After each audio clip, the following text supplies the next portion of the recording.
এবার প্রেমের টানে নয়, বন্ধুত্বের টানে বাংলাদেশে এলেন তাইওয়ানের যুবক। আসসালামু আলাইকুম, কেমন আছো? আমি বাংলাদেশ ভালোবাসি। 3000 কিলোমিটার পথ পাড়ি দিয়ে বাংলাদেশি বন্ধুর কাছে আসা এই ভিনদেশি যুবককে এক নজর দেখতে ভিড় করেছেন স্থানীয়রা। বিরল ঘটনার সাক্ষী হতে পেরে নিজেকে ভাগ্যবান মনে করছেন অনেকেই। ছেলের টানে মেয়ে আসে, মেয়ের টানে ছেলে আসে আমরা জানি, কিন্তু বন্ধুর টানে যে বন্ধু চলে আসে এটা আজকে আমরা দেখলাম। বাস্তবে না দেখলে বিশ্বাস করতাম না।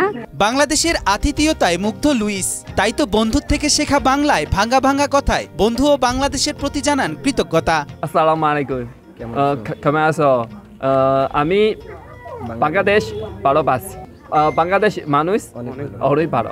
দিনাজপুরের পার্বতীপুর উপজেলার পৌর শহরের রোমস্তনগর মহল্লার ব্যবসায়ী নজরুল ইসলামের ছেলে আপন ইসলাম।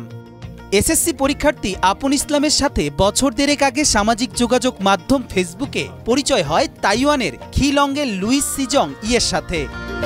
পরিচয়ের পর থেকে যোগাযোগের মাধ্যমে তাদের বন্ধুত্বের সম্পর্ক দিন দিন আরও গভীর হয়। আমি একজন ফুটবল প্লেয়ার। ফুটবল খেলার আমি ফেসবুকে বিগত আপলোড করে থাকি। এই লুইস তাইওয়ান থেকে আমার ভিডিও দেখে তার সাথে আমার পরিচয়। 1 মাস আগে হঠাৎ লুইস বাংলাদেশে আসার আগ্রহ প্রকাশ করলে তাকে আমন্ত্রণ জানান আপন।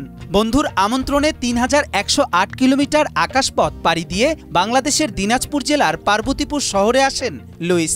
1.5 বছর ধরে তার সাথে আমার সম্পর্ক। লিসেন, সে আমাকে বলতেছে সে বাংলাদেশে আসবে, আমার সাথে দেখা করবে। আমি তাকে লোকেশন পাঠিয়ে দিছি, রংপুর আসে, তাকে আমি রংপুর যাই রিসিভ করি। ছেলের বন্ধু লুইসকে পেয়ে খুশি আপনের বাবা মা। সন্তানের মতো পরম মমতায় টেনে নিয়েছেন বুকে, করছেন আদর যত্ন। ভিনদেশি মেহমানকে তার প্রিয় খাবার রান্না করে খাওয়ানোর মাধ্যমে সন্তুষ্ট করার পাশাপাশি দেশের বিভিন্ন সংস্কৃতি তুলে ধরার চেষ্টা করছে আপনের পরিবার। আপন আমার ছেলে হয়, ফেসবুকে ওনার সঙ্গে পরিচয় হয়েছে, উনি চলে আসছে এখানে। আমাদের প্রতিবেশী যারা সবাই আনন্দিত, আমার খুব ভালো লাগতেছে। ওই চাপ থেকে যা ওই পছন্দ করে, আমাকে বলছে আপনারা যা খান আমিও তাই খাই। আমি তাকে সেই খাওয়াচ্ছি, চা খায়, চা খাওয়াই। প্রথমবারের মতো পার্বতীপুর উপজেলায় ভিনদেশি নাগরিকদের আগমনের খবর ছড়িয়ে পড়লে দূর দূরান্ত থেকে আসতে শুরু করেন নানা শ্রেণী পেশার মানুষ। লুইসকে কাছে পেয়ে আগতদের মধ্যে থেকে অনেকেই গল্প আড্ডায় মজেছেন তার সাথে। অনেকেই আবার বিশেষ মুহূর্তকে স্মৃতি হিসেবে স্মরণীয় রাখতে মুঠোফোনে তুলছেন ছবি। বন্ধুত্বর টানে সোশ্যাল মিডিয়ায় পরিচয়ের সে আসে বাংলাদেশে। সে এই যে প্রায় 3400 কিলোমিটার থেকে আমাদের বাংলাদেশে আসছে, আমরা সকলেই অত্যন্ত আনন্দিত। আমরা অনেক দূর থেকে আসছি এই ছেলেকে দেখার জন্যে, দেখলাম ভালো লাগতেছে। লুইসকে দেখার জন্য অনেক দূর থেকে ছুটে আসছি। তার একটা কথা ভালো লাগতেছে, সে আমার দেশের কথা বলতেছে, তা আমরা খুব খুশি হয়েছি তাকে দেখে।